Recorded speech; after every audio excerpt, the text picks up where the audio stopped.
Ako si Jos. Heto ang 50 mas nakakabaliw na katotohanan tungkol sa Epstein Files, eksklusibo sa The Infographic Show ika-50. Ang nahatulang sex trafficker na si Jeffrey Epstein ay nagpalago ng mga nakalalasong halaman na maaaring magdulot ng pagbabago sa pag-iisip o psychoactive na epekto sa sinuman. Ipinadala ito sa email kay Ann Rodriguez noong Marso 3, 2014. Sabi ni Epstein, tanungin si Chris tungkol sa trumpet plants ko sa nursery. Maaring mukhang inosente ito, pero tumutukoy ito sa Angel's trumpet plants na kilala rin bilang Devil's breath plants. May compound ang halamang iyon na scopolamine na maaring magdulot ng halusinasyon, pagkawala ng alaala at maaari pang guluhin ang malayang kagustuhan ng isang tao at lubos na alam ito ni Epstein. Ika-49. Noong Enero 2015, ipinasa kanya ang artikulo mula Daily Mail na pinamagatang scopolamine, makapangyarihang gamot mula sa Colombia na nag-aalis ng malayang kagustuhan. Ayon sa artikulo, ang mga taong nalantad sa gamot ay maaring magmukhang parang zombie. Nagiging parang bata sila at madaling maimpluwensyahan na gawin halos kahit ano, at mula ron ay lalo pang naging madilim ang kwento. Numero 48, may ebidensya na gumamit si Epstein ng scopolamine. Ilang biktima ng financier ang nagsabing dinroga sila bago abusuhin. Noong 2019 sa isang FBI sa memo, sinabi ng biktima na dinroga siya bago abusuhin ni Epstein at naalala niyang nawawala balik ang kanyang malay. Naalala rin niya na nakita si Epstein na parang payaso ang makeup pero maaring epekto lang ito ng droga.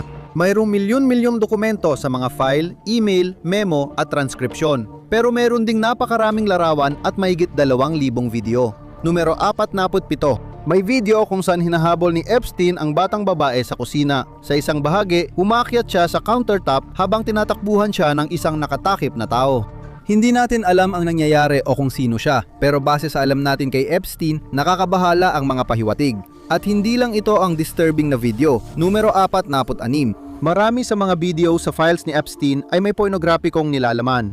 Marami sa mga video ay pinaniniwala ang gawa ni Epstein at ng kanyang mga kasamahan o ipinadala sa kanya, habang ang iba ay na-download mula sa iba't ibang website. Maraming batang babae ang biniktima niya, at sa mga video, makikitang naguhubad o gumagawa ng sexual na gawain ang mga ito na hinihinalang utos ni Epstein. Marahil ang pinaka nakakatakot ay ang mga teddy bear sa kama sa karamihan ng mga video na ito. Ipinakita sa ilang footage ang maskara ni Epstein para lokohin ang mundo. Numero 45. Marami sa mga video ay redacted, pero ang iba ay mukhang inosente. May maikling video ng isang tao nakikipaglaro sa isang maliit na aso at drone shots ng isla ni Epstein, ngunit tinatago ng mga ito ang madilim na pagkatao ng nahatulang sex trafficker. Pero lagi siya nakamasid. Numero 44. Mukhang galing din sa security o spy camera ang mga video mula sa mga file. Isang clip ang napapakita ng malabong itim-puting video ng opisina at malaking mesa. Mukhang nakatago ang kamera sa gilid kaya hindi ito kita sa paningin. May mga ulat na nagtago si Epstein ng lihim na kamera sa kanyang mga ari-arian para i-record ang sexual na engkwentro o mangolekta ng mga nakakasirang video ng mga kilalang tao. Ang mga sikat na personalidad ay laging handang sumunod kay Epstein. Numero 43. Si Steve Bannon, dating punong tagapayo ni Donald Trump sa White House, ay nag-record ng higit 15 oras ng panayam kay Epstein bago siya maaresto noong 2019. Kasama ito sa plano ni Bannon na linisin ang imahe ni Epstein sa pamamagitan ng dokumentaryong The Monsters, ang buhay ni Epstein sa gitna ng pandaigdigang elite.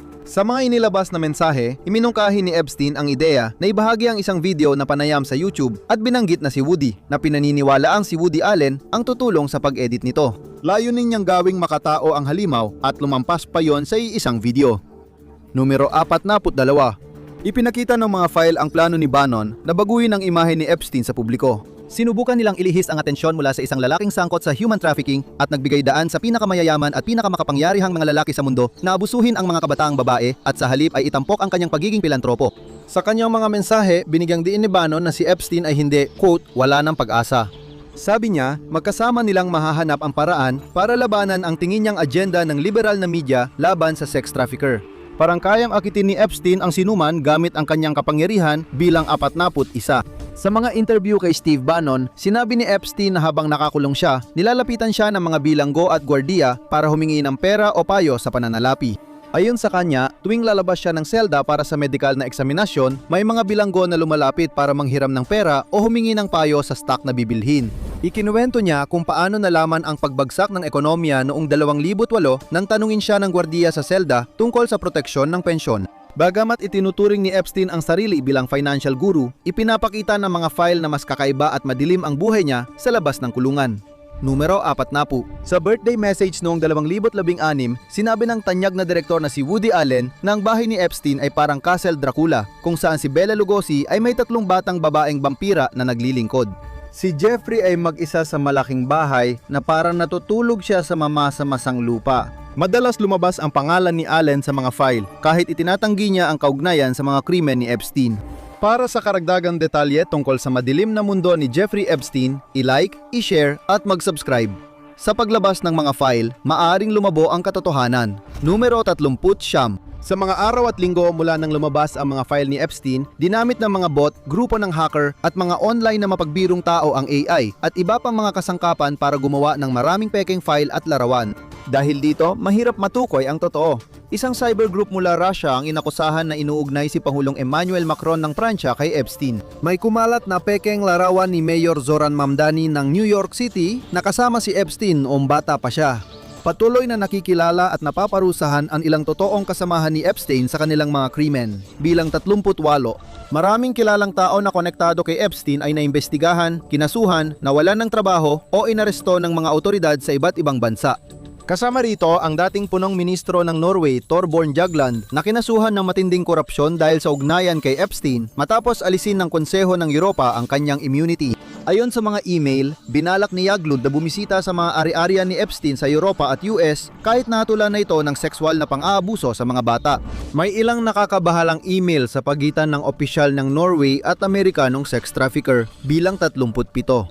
Noong Mayo 2012, binanggit ni Jagland ang mga natatanging babae sa Albania. Noong 2013, nabanggit naman niya ang mga batang babae. Ipinapakita rin sa mga email na si Epstein ang nagbayad ng mga gastusin sa paglalakbay ni Jagland sa ilang pagkakataon at siya rin ang nag-ayos ng magagarbong apartment para sa kanya at sa kanyang pamilya na matutuluyan.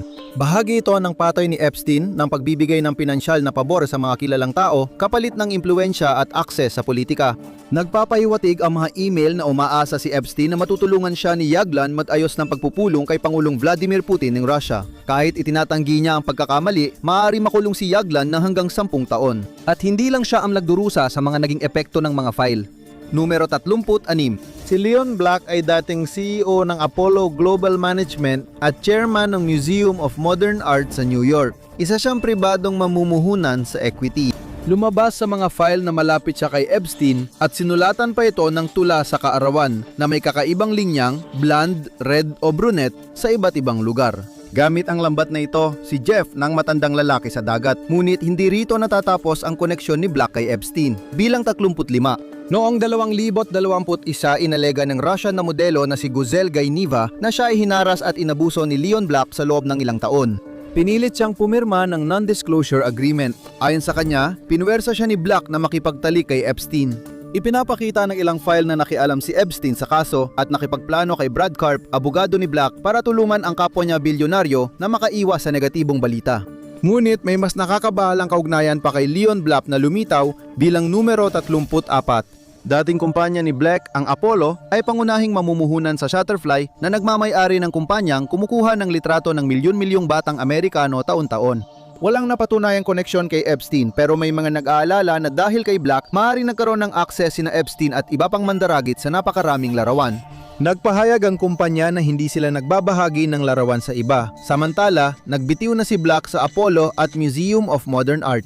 Kita sa mga file na hindi lang si Black ang sangkot. Malawak ang network ni Epstein sa iba't ibang industriya at kontinente. Numero 33. Nasa mga file ni Epstein rin si Thomas Pritzker mula sa napakayamang pamilyang Pritzker. Ang kanyang amang nagtayo ng Hyatt Hotel Chain at si Thomas ay nagkaroon ng ilang mahahalagang posisyon sa Hyatt kabilang ng pagiging CEO at Executive Chairman. Ipinapakita ng mga file na madalas mag-email at makipag-ugnayan si Pritzker kay Epstein sa loob ng ilang taon. Noong 2018, tumulong si Pritzker kay Karina Shulia, partner ni Epstein, magplano ng biyahe sa Asia para maghanap ng mga babae para kay Epstein. Pero hindi yon ang pinakamasama sa mga email. Numero 32, Isa pang email ni na Pritzker at Epstein ay nagsabing si Pritzker ay nasa liblib na lambak sa Afghanistan. Birthday wish ko ito, kasamang mga lalaki at laruan. Binanggit din ni Pritzker ang paghiram ng military helicopter mula kay US Army General David Petraeus para sa kanyang biyahe. Walang dagdag na detalye kay Pritzker pero may mga teoryang ito ay pangangaso ng o abuso sa mga batang lalaking Afghan. Nag-resign si Pritzker sa Hayat pero hindi lang siya ang bigating personalidad na naapektuhan ng reputasyon mula nang lumabas ang mga files. Numero 31, si Sultan Ahmed bin Sulaim, isang negosyantang Emirati, ang chairman at CEO ng DP World, isa sa pinakamalalaking logistics company sa mundo. Ngunit napilitan din siya magbitiw sa kanyang posisyon matapos mabunyag sa maraming palitan ng email ang lalim ng kanyang koneksyon kay Epstein. Tinawag ni Epstein si Ben Sulayem na isa sa pinaka-pinagkakatiwalaan niyang kaibigan sa isang email at sa iba pang email, nag-usap sila ng tahasan tungkol sa mga babae. Ngunit minsan pa, hindi pa rin yon ang pinaka-nakakabahalang impormasyong lumabas. Numero 30. Walang duda, ang pinaka-nakakabahalang mensahe ni na Epstein at Ben Sulaim ay noong 2009. Sinabi ni Epstein sa email, "Nasaan ka? Ayos ka lang ba? Nagustuhan ko ang torture video." Noong una, tinakpan ang pangalan ng tumanggap pero kalaunan kinumpirma ni Thomas Macy na kay Ben Sulaim ipinadala ang mensahe. Walang dagdag na detalye sa video, ngunit malinaw ang epekto na wala ang trabaho at bumagsak ang reputasyon ni Ben Sulaim sa kanyang bansa. Gaya ng susunod sa ating listahan bilang 29 ang UK ay isa sa pinakaaktibong bansa sa pagsisiyasat at pagsasampa ng kaso laban sa ilang malalaking pangalan na konektado kay Epstein. Kasama diyan si Peter Mandelson na naglingkod sa ilang pamahalaan sa kanyang mahabang karera at kamakailan ay naging UK ambassador sa Estados Unidos. May lumabas na nakakabahalang email exchanges kina Mandelson at Epstein, kabilang ang isang ipinadala matapos palayain si Epstein noong 2009. Nagbibiruan ang dalawang lalaki tungkol sa kanya at sa pagdiriwang ng kalayaan kasama ang dalawang stripper, pero ang mga mensaheng ito ay maliit na bahagi lamang na mas malalim at seryoso nilang relasyon, bilang 28. Nagbahagi rin si Mandelson ng mga insider information kay Epstein. Noong Mayo, 2010 nagbigay siya ng paunang abiso sa financier na nasira ang reputasyon tungkol sa 500 bilyong euro na EU bailout para iligtas ang euro. Sinabi pa niya kay Epstein ang tungkol sa umano'y lihim na lagusan na nag-uugnay sa 10 Downing Street at sa British Ministry of Defense. Noong Pebrero 2026, inaresto ang dating British ambassador dahil sa koneksyon kay Epstein. Isa pang kilalang Briton ang iniimbestigahan ng pulisya. Numero 27. Si Andrew Mountbatten Windsor, dating Prinsipe Andrew, ay inaresto noong umaga ng Pebrero 19 na siya ring ika-66 niyang kaarawan. Walang markang sasakyan ng pulis ang dumating sa Sandringham Estate kung saan nakatira si Andrew. Pinigil siya ng halos 11 oras at inusisa tungkol sa umano'y maling asal sa pampublikong tungkulin. Ito ang unang beses mula noong mga taong 1,600 na may naarestong mataas na miyembro ng pamilyang maharlika ng Britanya.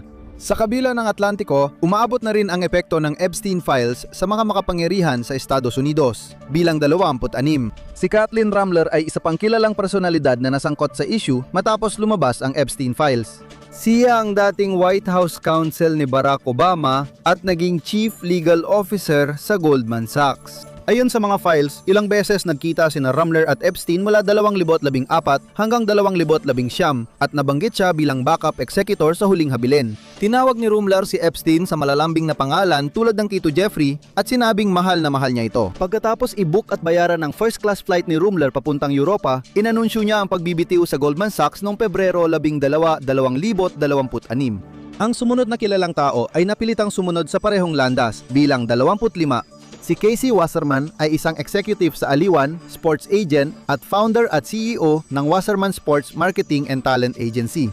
Ipinapakita ng maraming email sa mga file ang pagiging malapit ni Wasserman sa kasama ni Epstein na si Ghislaine Maxwell. Marami sa mga email na yon ay malandi, tulad ng isang noong 2003 na kahit kasal na si Wasserman, nag-email siya kay Maxwell na iniisip niya ito at gustong makita, suot ang masikip na leather na kasuotan. Simula noon, sinabi ni Wasserman na sinimula na niya ang proseso ng pagbebenta ng kanyang kumpanya. Hindi lang siya ang kilalang Amerikanong konektado kay Epstein bilang 24. Si Brad Karp ay isa pang mayaman at kilalang Amerikano na nasa mga file. Isang matagumpay na abogado at dating chairman ng Paul Weiss, Rifkind, Wharton at Garrison. Noong 2015, nagpasalamat si Karp kay Epstein sa hindi malilimutang karanasan. Noong 2016, humiling si David, anak ni Karp, kay Epstein ng tulong para magtrabaho sa set ng pelikula ni Woody Allen. Nag-resign si Karp bilang chairman ng law firm niya matapos lumabas ang mga email. Malapit din si Epstein sa ilang sikat sa akademya, numero 23. Noong 2011 kinausap ni Professor David Galarinter ng Yale si Epstein tungkol sa isang maliit at magandang blonde na nais niyang irekomenda bilang editor. Simula noon, nasuspinde ang mga klase ni Galarinter sa Yale habang nagsasagawa ng pagsusuri ang universidad tungkol sa kanyang asal. Ipinagtanggol niya ang kanyang mga pahayag sa mga panayam sa media at iginiit na wala siyang ginawang mali. Maraming mahalagang tao sa mundo ang nagbitiw, natanggal o iniimbestigahan dahil sa kaugnayan kay Epstein. Bilang 22, nagbitiw si Mona Juul, dating ambahador ng Norway sa Iraq at Jordan dahil sa ugnayan kay Epstein. Nagbitiw si Miroslav Lajcak, tagapayo ng punong ministro ng Slovakia, matapos ang malaking eskandalo sa bansa. Nag-resign si David A. Ross, tagapangulo ng School of Visual Arts sa New York dahil sa kaugnayan niya sa sex trafficker. Posibleng may susunod pang iba. Bilang 21.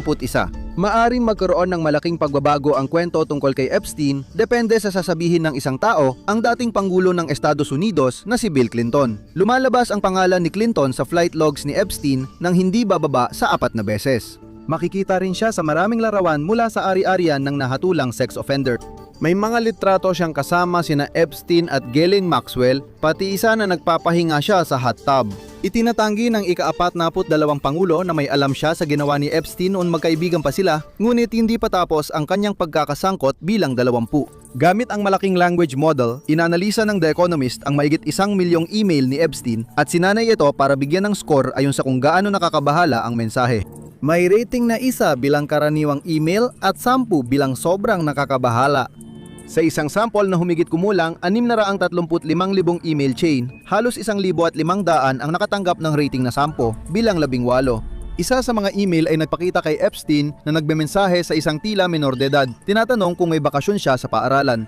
May ipinadala pa kay Epstein mula sa isang kontak na nagmungkahi ng Skype session kapag wala ang magulang ng babae. Hindi pa dito natapos, bilang 18. Ilan sa pinaka-nakakabahalang email na natukoy ng mga analyst ay mula sa mga kasamahan ni Epstein na tinanggal ng Department of Justice ang mga pangalan. 2 mensahe ang namumukod tangi. Sa isa, nagpasalamat ang nagpadala kay Epstein sa masayang gabi at binanggit na medyo pilya ang isang batang babae. Tila naguulat ang nagpadala kay Epstein matapos maghanap ng babae para sa kanya. Napansin nilang mahirap kumbinsihin ang mga modelo na makipagkita sa misteryosong bilyonaryo sa maikling usapan, pero nagawa pa rin nilang hikayatin ang ilan na pumayag.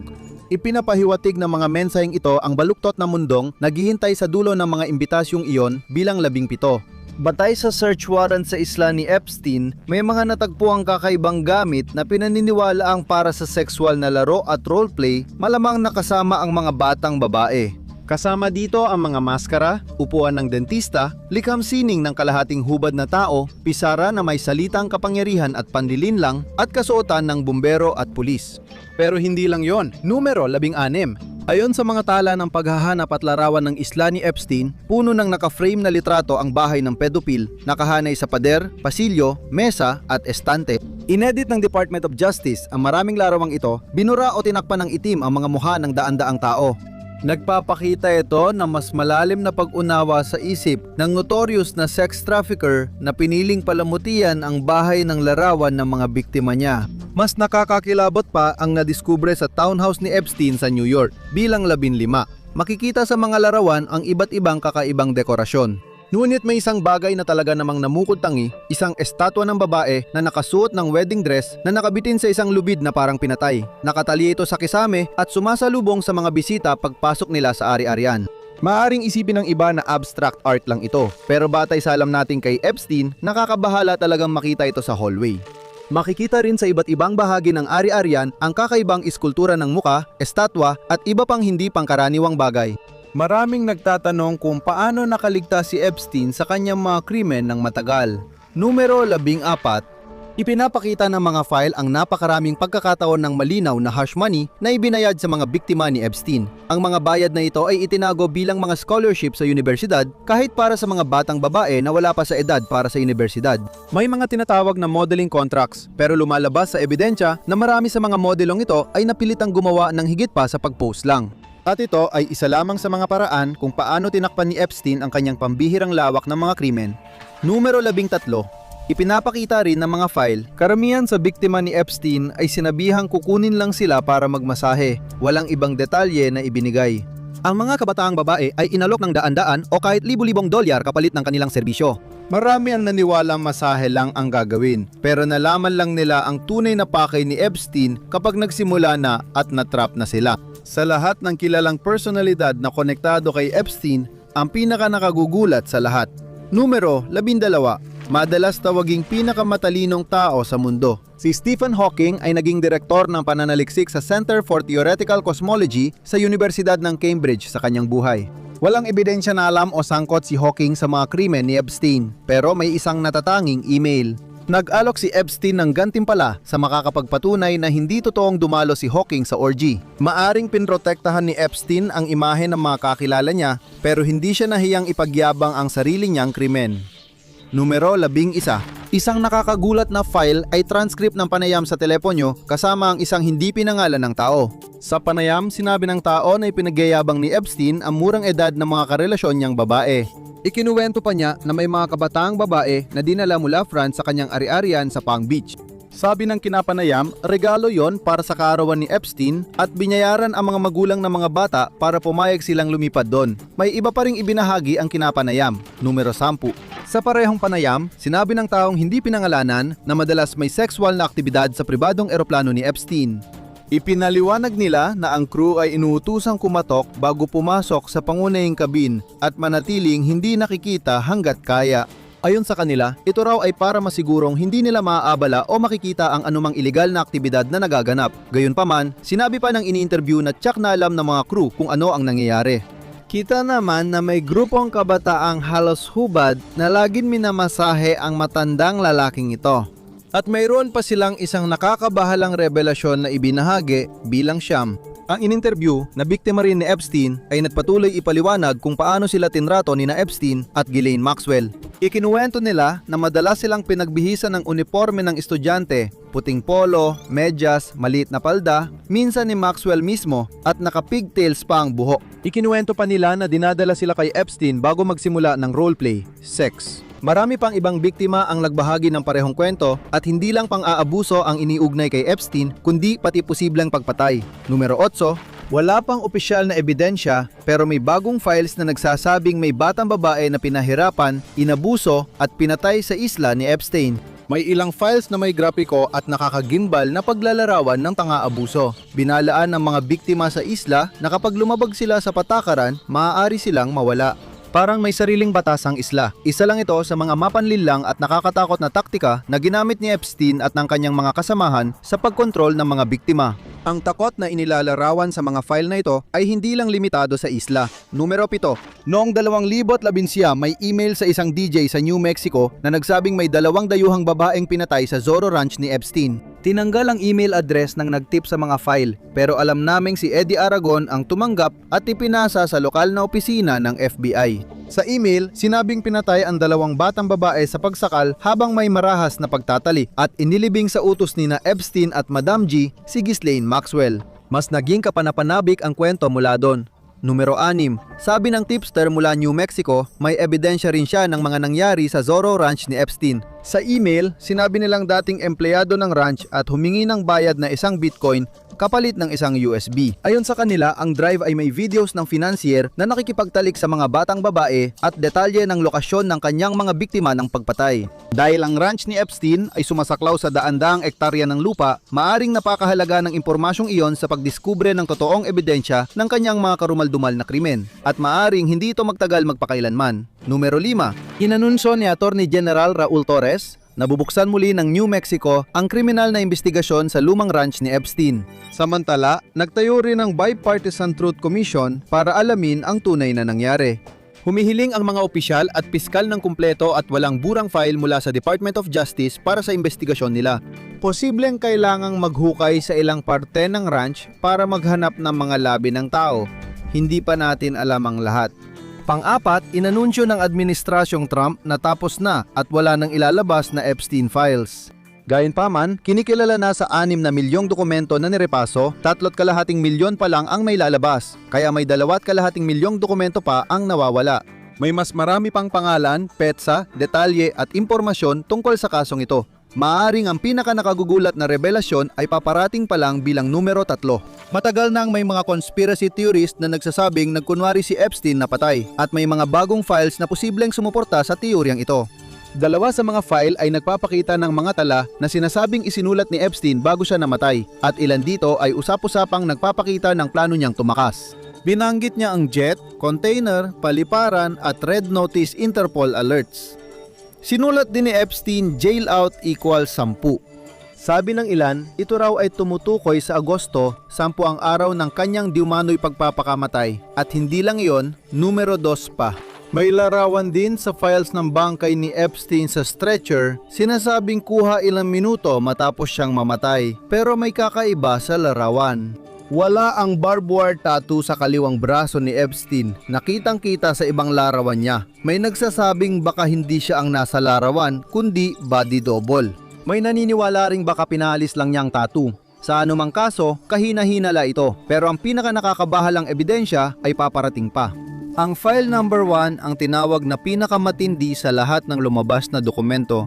Umiikot ito sa isang post na ibinahagi sa message board na 4chan na sinasabing mula sa isang security guard sa kulungan kung saan nakakulong si Epstein. Ayon sa post, sinabi ng umano'y gwardiya na inilabas si Epstein sa kanyang selda gamit ang wheelchair at isinakay pa alis silang oras bago di umano siyang nagpakamatay. Konklusyon na nagpost na malamang pinalitan ng ibang tao ang sex trafficker at posibleng buhay pa siya. Nasa labas pa rin siya saan man. Patuloy na nakakagulat at nakakabigla ang mga Epstein files. Pero paano nga ba tayo napunta sa ganitong sitwasyon? Panuorin ang nakakakilabot na totoong kwento ni Jeffrey Epstein o i-click na lang ang video na ito.